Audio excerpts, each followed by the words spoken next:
Good morning students. हम carbon एवं उनके यौगिकों के बारे में अध्ययन कर रहे थे। कार्बन और उनके यौगिकों में हमने पहला टॉपिक कार्बन की सामान्य जानकारी और सेकंड टॉपिक कार्बन के अपर रूप के बारे में हमने अध्ययन कर लिया। कार्बन के अपर रूप में हमने कार्बन की सर्वतोमुखी प्रकृति के बारे में भी बताया। इसके नेक्स्ट टॉपिक हम लेते हैं कार्बन के ऑक्साइड। कार्बन के ऑक्साइड की बात करें तो मुख्य रूप से कार्बन के 3 ऑक्साइड हैं। पहला कार्बन का ऑक्साइड कार्बन सब ऑक्साइड, जिसमें कार्बन के 3 परमाणु और ऑक्सीजन के 2 परमाणु होते हैं। कार्बन सब ऑक्साइड की बात करें तो कार्बन सब ऑक्साइड तीक्ष्ण यानी तीखी गंध, जब इसको हम सूंघते हैं तो तीखी गंध जैसे हम इसका देखें कि वो अपने दिमाग तक जाती है, तीक्ष्ण गंध होती है। रंगहीन, देखने पे रंगहीन होता है, कोई रंग नहीं होता, वैसिली गैस होती है, जहरीली गैस होती है। वायु में इसको जलाते हैं, कार्बन सब ऑक्साइड को अगर वायु में जलाएं, वायु की उपस्थिति में जलाएं तो ये धुएंदार नीली ज्वाला देता है। जब हम गैस चूल्हे को देखते हैं, सिलेंडर वाली गैस जो जलाते हैं उसमें नीली ज्वाला आती है, वैसे ही कार्बन सब ऑक्साइड की ज्वाला भी कैसी होती है, नीली ज्वाला। और ये नीली ज्वाला से जलकर क्या दे देता है, कार्बन डाइऑक्साइड CO2 दे देता है। ये भी एक ऑक्साइड का ही प्रकार है, CO2 बन जाती है। ये जल के साथ संयोग करके मेलेनिक अम्ल बनाती है। एक अम्ल है मेलेनिक अम्ल, जल के साथ सहयोग करती है और मेलेनिक अम्ल बना देती है। मेलेनिक अम्ल का हम सूत्र देखें, यहां पूछ लेते हैं कि मेलेनिक अम्ल का सूत्र क्या है। तो मेलेनिक अम्ल में 2 कार्बोक्सिलिक एसिड होते हैं और एक बीच में मेथेन जुड़ा होता है, COOH CH2 COOH। इसको हम शॉर्ट सूत्र के रूप में लिखें तो OH और इससे जुड़ा डबल बॉन्ड से O होता है, एक कार्बन यहां पे है, दूसरा कार्बन यहां पे, तीसरा कार्बन यहां पे, चौथा कार्बन, ये 3 कार्बन, 1 2 और 3 कार्बन। और ये COO ग्रुप है, COH ग्रुप है, कार्बोक्सिलिक ग्रुप है और बीच में एक मेथेन जुड़ी रहती है। ये कार्बन सब ऑक्साइड में से क्वेश्चन पूछेगा तो क्वेश्चन मेलेनिक अम्ल का पूछ सकता है और इसकी गंध के बारे में इससे ज्यादा कोई डिटेल में इससे नहीं पूछा जाता। लेकिन कार्बन मोनोऑक्साइड, दूसरा ऑक्साइड की हम बात करें तो कार्बन मोनोऑक्साइड।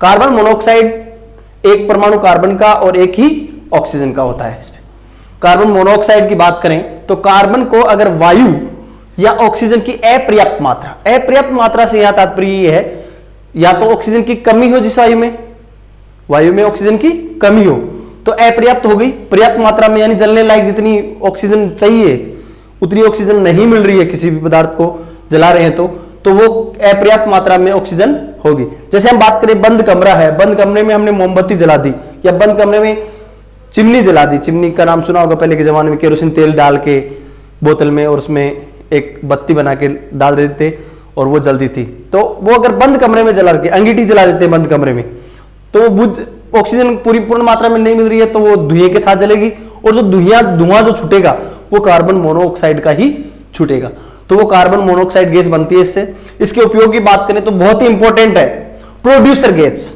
काफी बार बहुत एग्जाम में पूछा गया है प्रोड्यूसर गैस का सूत्र क्या है, प्रोड्यूसर गैस कौन सी है, ऐसे दे देते हैं। तो प्रोड्यूसर गैस कार्बन मोनोऑक्साइड के साथ नाइट्रोजन का अणु जुड़ा होता है तो वो प्रोड्यूसर गैस कहलाती है। यहां से प्रश्न काफी बार पूछा गया है। कार्बन मोनोऑक्साइड कैसे बनती है, ये भी काफी बार पूछा गया। अपर्याप्त मात्रा में ऑक्सीजन की उपस्थिति है तो कार्बन मोनोऑक्साइड गैस बनती है। दूसरी है भाप अंगार गैस। भाप अंगार गैस या जल गैस भी बोलते हैं इसको। भाप अंगार गैस या जल गैस का निर्माण या जल गैस को बनाने या भाप अंगार गैस को बनाने में भी कार्बन मोनोऑक्साइड गैस का उपयोग होता है।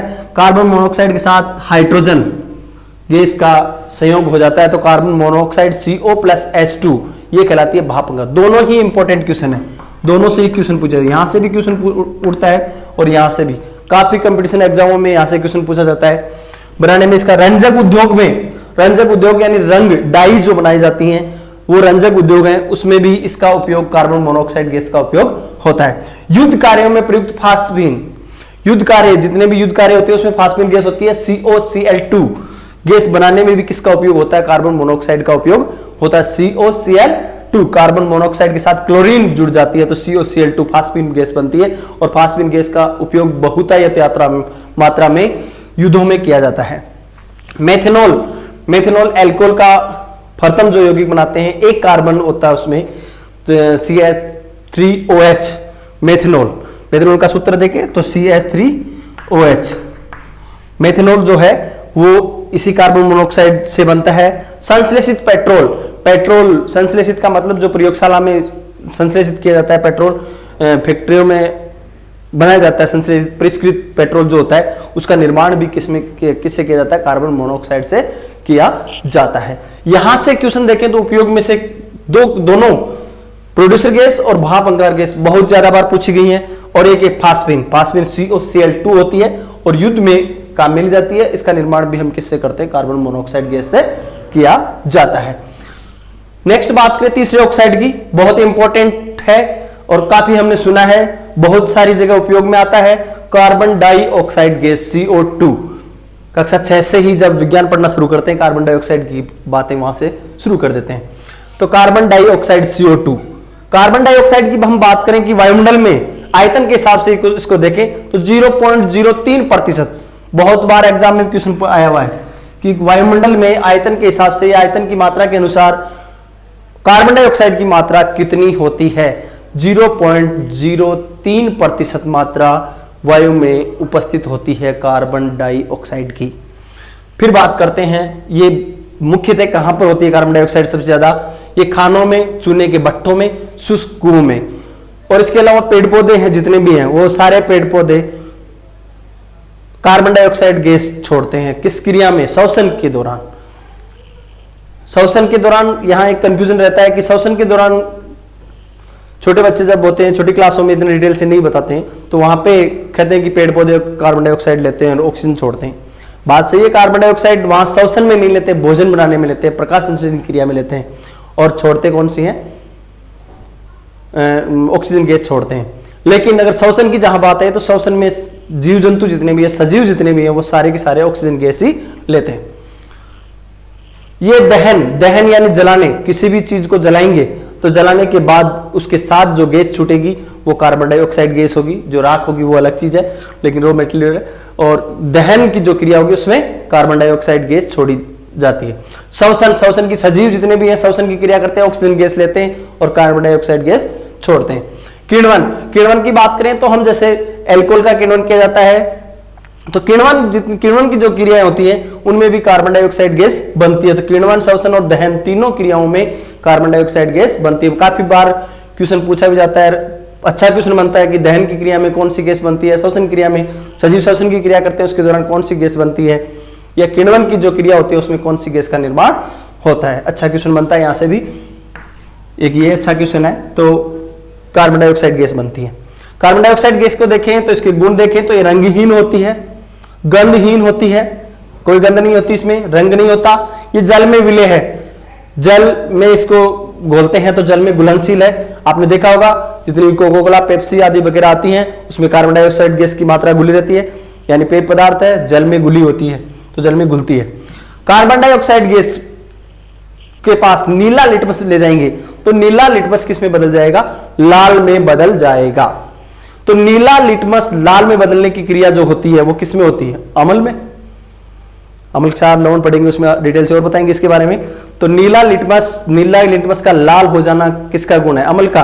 और तो कार्बन डाइऑक्साइड गैस के पास भी क्या है? कार्बन डाइऑक्साइड गैस के पास नीला लिटमस ले जाएंगे तो वो लाल कलर में चेंज हो जाएगा, लाल हो जाएगा। तो इसका मतलब इसकी प्रकृति कैसी होती है? अम्लीय प्रकृति होती है। बहुत अच्छा क्वेश्चन है, कार्बन डाइऑक्साइड गैस की प्रकृति कैसी होती है? अम्लीय प्रकृति होती है। आगे बात करें ठोस CO2 को शुष्क बर्फ कहते हैं, ये भी अच्छा क्वेश्चन है। कार्बन डाइऑक्साइड ठोस स्वरूप है, कार्बन डाइऑक्साइड गैस के रूप में तो होती है लेकिन इसका ठोस स्वरूप है तो वो क्या कहलाता है? शुष्क बर्फ कहलाता है। तो क्वेश्चन आ जाता है शुष्क, निम्न में से शुष्क बर्फ है ठोस कार्बन डाइऑक्साइड, जहां लिखा होगा उस पर हमको टिक करना है। ठोस कार्बन डाइऑक्साइड क्या होती है? शुष्क बर्फ होती है। अच्छे से क्वेश्चन है, 2-3 इसमें से। उपयोग की बात करें तो आग बुझाने, अग्निशमन जो यंत्र होते हैं उसमें आग बुझाने के लिए, या ऑफिसों में अपन देखते हैं आग बुझाने का यंत्र लगा होता है, अग्निशमन यंत्र, वो सारे आग बुझाने में कौन सी गैस भरी रहती है? CO2 गैस होती है। पादपों में प्रकाश संश्लेषण क्रिया में, पादप जितने भी भोजन बनाने का काम करते हैं, प्रकाश संश्लेषण क्रिया के दौरान सूर्य का प्रकाश मिलता है, वायुमंडल से कार्बन डाइऑक्साइड गैस मिलती है और जल जमीन से मिलता है पेड़ पौधों को। तो प्रकाश संश्लेषण की जो क्रिया होती है उसमें भी कौन सी गैस काम में आती है?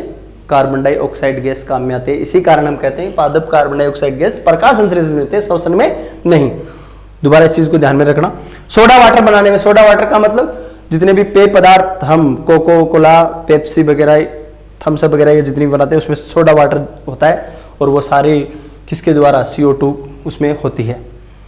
सोडियम कार्बोनेट बनाने में, सोडियम कार्बोनेट मीठा सोडा या सोडियम बाइकार्बोनेट, दोनों में ही किसका निर्माण होता है, कार्बन डाइऑक्साइड गैस का निर्माण होता है। इस प्रकार हम ये कार्बन के ऑक्साइड तीनों हम पढ़े हैं। इनमें से जो इंपॉर्टेंट क्वेश्चन है वो आपको बता दिए गए हैं अलग अलग।